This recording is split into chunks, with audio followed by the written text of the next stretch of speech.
السلام علیکم ورحمۃ اللہ وبرکاتہ۔ آج ہم ایک مقالے کا ریویو کریں گے جو تخصص فی الفقہ یعنی مفتی کورس کا ہے۔ یہ ہمارے پاس دائیں طرف ایک سیمپل ہے اور بائیں طرف مقالہ لکھا ہے۔ سب سے پہلی غلطی یہ ہے کہ یہاں پر صفحہ نمبر دیا گیا ہے۔ یہ ٹائٹل پیج پر تو بالکل نہیں آتا، اور جو ابتدائی صفحات ہوتے ہیں یہاں پر بھی نمبر شمار۔ دوسرا، یہاں پر ریاضی کے اندر رجسٹریشن نمبر لکھا گیا ہے، یہاں پر عربی والی گنتی استعمال کی گئی۔ اس کے بعد جامعہ کا نیا ایڈریس یہاں پر لکھا ہوا ہے، جبکہ اسٹوڈنٹ نے پرانا ہی ایڈریس نوٹ کر لیا ہے۔ یہاں پر فونٹ جمیل نوری کشیدہ ہے اور یہاں پر جمیل نوری نستعلیق استعمال۔ دوسرے پیج پر بھی وہی غلطی ہے کہ ریاضی کے اندر لکھنا تھا جبکہ عربی کے اندر لکھا گیا۔ بسم اللہ ویسے یہاں پر پہلے لکھی ہوئی تھی، یہاں پر سٹائل چینج کر کے صفحہ بھی بھر دیا گیا اور ایک نئے سٹائل کے اندر بسم اللہ۔ صفحہ نمبر 4 پر موضوع کے متعلقہ ایک آیت لکھنی تھی، یہاں پر یہ لکھا ہوا ہے۔ ویسے اس سے بھی کام چل جائے گا، بہتر یہ تھا۔ خراج عقیدت کے اندر یہ سائز بہت چھوٹا ہے اور ایڈریس پھر سے پرانا لکھا گیا، یہاں پر نیا ایڈریس۔ مقالہ نگار کا نام بائیں جانب ہے، یہاں پر سینٹر میں اور چھوٹا سائز میں لکھا ہوا۔ فیضان نظر اور فیضان کرم کے اندر بھی سائز تحریر کا بہت چھوٹا ہے اور صفحہ نمبر بھی اوپر تمام پیجز کے لگا ہوا ہے، جبکہ ابتدائی صفحات پر نہیں ہوتا۔ تصدیق نامہ میں نیچے دستخط جو ہے وہ بائیں جانب ہے، جبکہ یہاں پر درمیان میں یہاں پر کچھ ترتیب اس طرح سے ہے اور یہاں پر یہ ترتیب نہیں۔ نئے اصول و ضوابط کے تحت طالب علم کی ولدیت نہیں آتی نا کسی بھی جگہ اسٹوڈنٹ کا،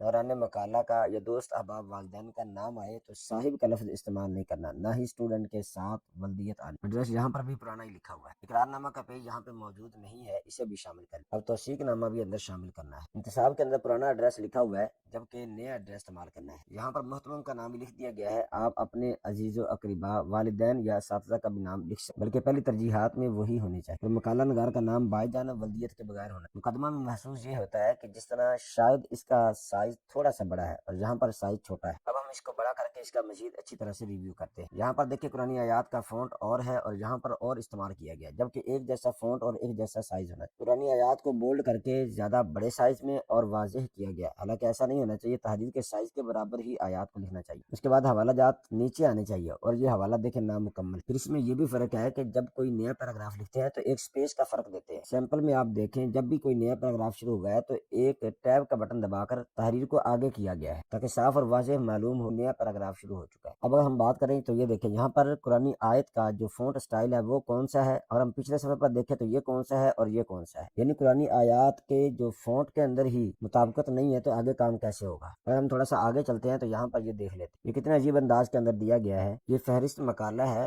یہ بولڈ کرنے کا کوئی جواز نہیں ہے، اور یہ ہیڈنگ دیکھیں کتنی بڑی شریف، اتنی بڑی ہیڈنگ تو ہوتی نہیں۔ یہاں پر دیکھیں باب کیسے لکھا ہوا ہے اور یہاں پر کیسے لکھا ہوا ہے، یہاں پر کچھ ترتیب خوبصورت نہیں ہے، یہاں صفحہ کے اوپر پیج نمبر نہیں ہے جبکہ یہاں پر لکھا ہوا ہے۔ یہ تو ایک سیمپل ہے، اس کا جو پارٹ 2 ہے جس کے اندر سارا عنوان لکھا ہوا ہے وہ بھی سینڈ کیا گیا تھا، اسٹوڈنٹ نے اس کو اگنور کر دیا ہے۔ اگر اسٹوڈنٹ اسی فائل پر کام کرتا جو ہم نے سینڈ کی ہے تو یہ غلطیاں نہ ہوتی یا بہت کم ہوتی۔ یہاں پر آیت کے دونوں طرف بریکٹ لگائی گئی ہے جو کہ حسن کو ختم کر یہ مقالے کی سیٹنگ سے اندازہ ہوتا ہے کہ یہ کسی بالکل انجان نے کی ہے اور بغیر دیکھے سوچے سمجھے سیٹنگ کر یہ دیکھیں یہ کیا ترتیب لگائی ہے۔ یہاں پر نیچے حوالہ جات میں دیکھیں یہ عربی والی گنتی ہے اور یہ ریاضی والی، یعنی یہاں پر بھی مطابقت نہیں۔ فصل دوم دیکھیں کس طرح کر کے شروع کی ہے، جبکہ ایک خالی صفحہ ہونا چاہیے تھا جس پر یہ لکھی ہو، جس طرح اس سیمپل کے اندر دیکھیں باب اول الگ سے صفحہ پر ہے، فصل کا نام الگ سے صفحہ پر ہے، پھر اگلے صفحہ سے بات شروع ہو رہی ہے۔ فصل اور باب اور یہ باب اور فصول کے صفحہ پر صفحہ نمبر نہیں دیا گیا، جبکہ آگے سے صفحہ نمبر شروع ہو رہا ہے۔ یہاں پر یہ ترتیب دیکھ لیجئے، جو پیچھے فصل تھی اس کی ترتیب کچھ اور تھی اور یہاں پر کچھ اور ہے، اور ہم نے جو دی ہے اس میں کچھ اور ہے۔ اب یہاں پر دیکھیں قرآنی آیت کا فونٹ کون سا ہے، یعنی جو ہم نے پیچھے فونٹ دیکھے ہیں ان سب سے یہ الگ اور ہٹ کر ہے۔ صفحہ نمبر 71 پر دیکھیں باب سوم درمیان میں، فصل اول بھی درمیان میں، فصل دوم دیکھیں ایک سائڈ پہ لکھ۔ اسٹوڈنٹ کو سیمپل سینڈ کرنے کا مقصد یہ ہوتا ہے کہ اس کو دیکھ کر اس کے مطابقت رکھتے ہوئے کاپی کریں۔ اگر میں اسے بڑا کروں اور یہاں سے پیج کو بھی بڑا کروں تو یہ دیکھیں